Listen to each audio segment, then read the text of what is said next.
Welcome to Just the Word, where we're reading through the Bible in 1 year. And I'm Net. Today's reading will come from 2 Samuel chapters 3 and 4. 2 Samuel chapter 3. The war between the house of Saul and the house of David lasted a long time. David grew stronger and stronger, while the house of Saul grew weaker and weaker. Sons were born to David in Hebron. His firstborn was Amnon, the son of Ahinoam of Jezreel. His second, Chileab, the son of Abigail, the widow of Nabal of Carmel. The third, Absalom, the son of Maacah, daughter of Talmai, king of Geshur. The fourth, Adonijah, the son of Haggith. The fifth, Shephatiah, the son of Abital. And the sixth, Ithream, the son of David's wife, Eglah. These were born to David in Hebron.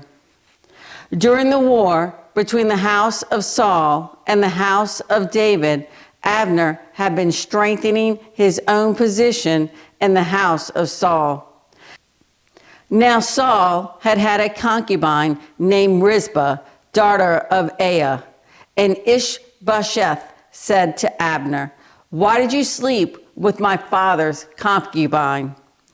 Abner was very angry because what Ishbosheth said, and he answered, "Am I a dog's head on Judah's side? This very day I am loyal to the house of your father Saul and to his family and friends. I haven't handed you over to David, yet now you accuse me of an offense involving this woman. May God deal with Abner, be it ever so severely, if I do not do for David what the Lord promised him on oath, and transfer the kingdom from the house of Saul, and establish David's throne over Israel and Judah from Dan to Beersheba." Ishbosheth did not dare say another word to Abner because he was afraid of him. Then Abner sent messengers on his behalf to say to David, "Whose land is it? Make an agreement with me, and I will help you bring all Israel over to you." "Good," said David, "I will make an agreement with you, but I demand one thing of you.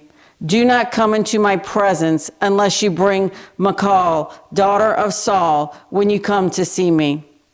Then David sent messengers to Ishbosheth, son of Saul, demanding, "Give me my wife Michal, whom I betrothed to myself for the price of 100 Philistine foreskins."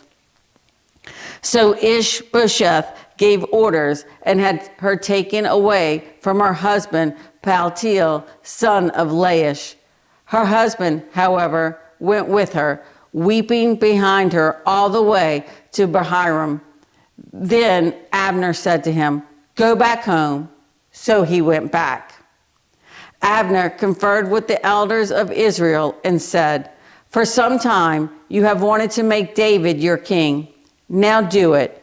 For the Lord promised David, 'By my servant David, I will rescue my people Israel from the hand of the Philistines and from the hand of all their enemies.'"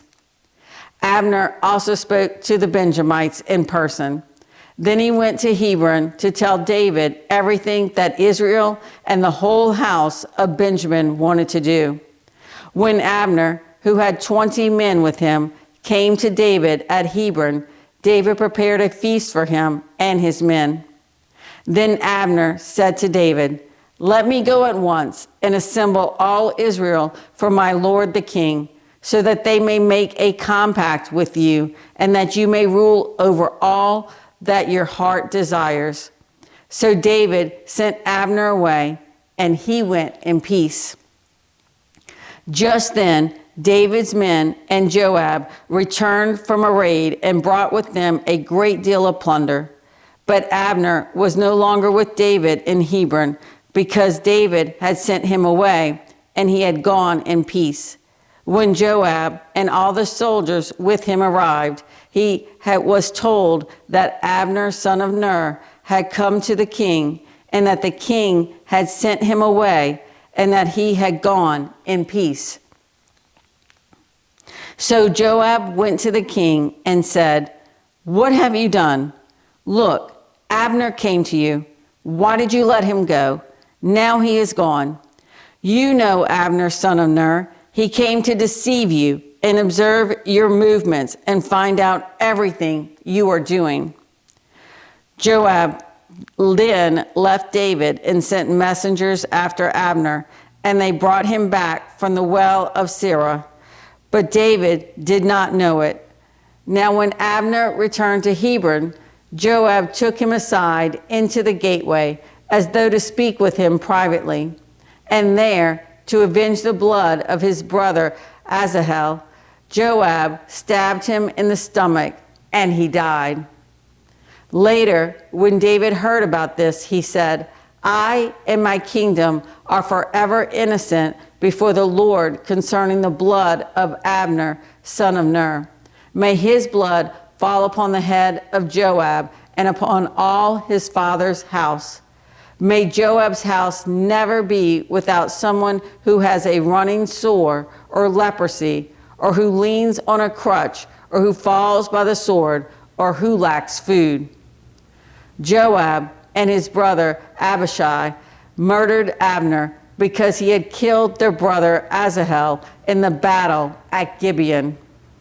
Then David said to Joab and all the people with him, "Tear your clothes and put on sackcloth and walk in mourning in front of Abner." King David himself walked behind the bier. They buried Abner in Hebron, and the king wept aloud at Abner's tomb. All the people wept also. The king sang this lament for Abner. "Should Abner have died as the lawless die? Your hands were not bound, your feet were not fettered. You fell as one falls before wicked men." And all the people wept over him again. Then they all came and urged David to eat something while it was still day. But David took an oath, saying, "May God deal with me, be it ever so severely, if I taste bread or anything else before the sun sets." All the people took note and were pleased. Indeed, everything the king did pleased them. So on that day, all the people and all Israel knew that the king had no part in the murder of Abner, son of Ner. Then the king said to his men, "Do you not realize that a prince and a great man has fallen in Israel this day? And today, though I am the anointed king, I am weak, and these sons of Zeruiah are too strong for me. May the Lord repay the evildoer according to his evil deeds." 2 Samuel chapter 4. When Ishbosheth, son of Saul, heard that Abner had died in Hebron, he lost courage, and all Israel became alarmed. Now Saul's son had two men who were leaders of raiding bands. One was named Baanah, and the other Rechab. They were sons of Rimmon, the Beerothite, from the tribe of Benjamin. Beeroth is considered part of Benjamin because the people of Beeroth fled to Gittim and have lived there as aliens to this day. Jonathan, son of Saul, had a son who was lame in both feet. He was 5 years old when the news about Saul and Jonathan came from Jezreel. His nurse picked him up and fled, but as she hurried to leave, he fell and became crippled. His name was Mephibosheth. Now Rechab and Baanah, the sons of Rimmon the Beerothite, set out for the house of Ishbosheth, and they arrived there in the heat of the day while he was taking his noonday rest. They went into the inner part of the house as if to get some wheat, and they stabbed him in the stomach. Then Rechab and his brother Baanah slipped away. They had gone into the house while he was lying on the bed in his bedroom. After they stabbed and killed him, they cut off his head.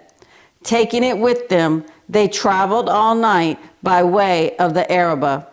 They brought the head of Ishbosheth to David at Hebron and said to the king, "Here is the head of Ishbosheth, son of Saul, your enemy, who tried to take your life. This day the Lord has avenged my lord the king against Saul and his offspring." David answered Rechab and his brother Baanah, the sons of Rimmon the Beerothite, "As surely as the Lord lives, who has delivered me out of all trouble, when a man told me, 'Saul is dead,' and thought he was bringing good news, I seized him and put him to death in Ziklag. That was the reward I gave him for his news.